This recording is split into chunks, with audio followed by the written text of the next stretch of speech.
Hello বন্ধুরা, কী অবস্থা, কেমন আছেন? আশা করি অনেক ভালো আছেন। বরাবরের মতন আমি দীপু আবারও নিয়ে আসলাম নতুন একটি ভিডিও। চলুন দেখতে থাকুন আজকের ভিডিওতে কি কি আছে বা কি কি দেখাতে পারি আপনাদের মাঝে। জীবন মানে যুদ্ধ, জীবন মানে হার মানা এক অজানা গন্তব্য। কত শত লোকের মাঝে ব্যস্ততার ফাঁকে হাঁটাহাঁটি করছে অনেকে মানুষ, অনেকে সাধারণ জীবনযাত্রার জন্যে। এই তো সেদিন কিছুদিন হলো ঘুরে এলাম ঢাকা বিমানবন্দরে। যা দেখতে পেলাম দেখে খুবই আশ্চর্য বা অবাক হলাম। কেমন লাগতেছে? হ্যাঁ,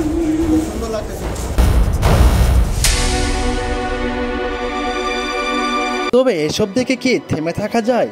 বন্ধুগণ, তোমাদের জন্য নিয়ে আসলাম আজকের এই ব্লগ ভিডিওটি। তবে হ্যাঁ, আমার জীবনের প্রথম ব্লগ ভিডিও। কেউ হাসি বা তামাশা করে ভিডিওটি এড়িয়ে যাবেন না। প্লিজ লাইক, কমেন্ট, সাবস্ক্রাইব করে একটি শেয়ার করে সবার সামনে ছড়িয়ে দিন।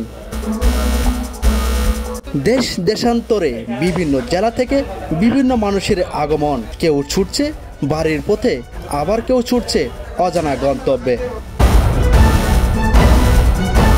তবে সামনেই দেখতে পেলাম স্টেশনে সবাই লাইন ধরে আছে, কেউ টিকিট কাটার জন্য, কেউ আবার বিনা টিকিটে বাড়ি যাওয়ার উদ্দেশ্যে রওনা হচ্ছে। বন্ধুগণ, আপনারা ঠিক ধরতে পেরেছেন এটা কোন জায়গার কথা বলছি। এটা ঢাকা বিমানবন্দর রেলওয়ে স্টেশনে,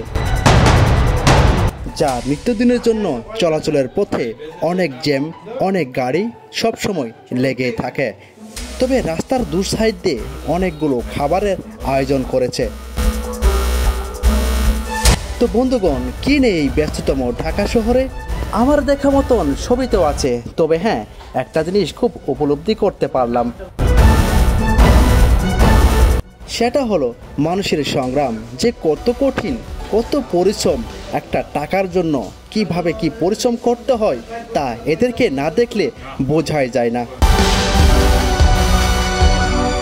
কিছুক্ষণ যেতে না যেতেই ওপর দিকে তাকালে দেখা যাচ্ছে ফ্লাইওভারে সারি সারি লিপ্তভাবে গাড়ি যাচ্ছে। এদিকে শীতের ভাপা পিঠা খেতে তো অনেক মজা, ভারী মিষ্টি, গ্রাম অঞ্চলের আমাদের ঐতিহ্যপূর্ণ ঐতিহাসিক খাবার। তবে গ্রামের তুলনায় ঢাকা শহরে একটি ভাপা পিঠা দাম মাত্র 20 টাকা। তবে একটা জিনিস দেখে খুবই অদ্ভুত হলাম, সেটা কি জানেন? রাস্তার দুধারে ফুটপাতে যেন তারা দখল করে নিয়েছে হকারগুলো। চারিদিকে শুধু মিলন মেলা হকারদের। যেহেতু গাড়ি ঘোড়ার জামে মানুষ চলাচল করতে পারছে না, ঠিক সেইখানেই অনেক হকারে অনেক রকম মালামাল নিয়ে সেখানে বসে আছে রাস্তা দখল করে। কে শুনে কার কথা? এটাই বাংলাদেশ, বাংলাদেশের কালচার, বাংলাদেশের নীতি। কি আর করার, এদের তো জীবনে রোজগার করার জন্য কিছু না কিছু করতেই হবে, তাই না?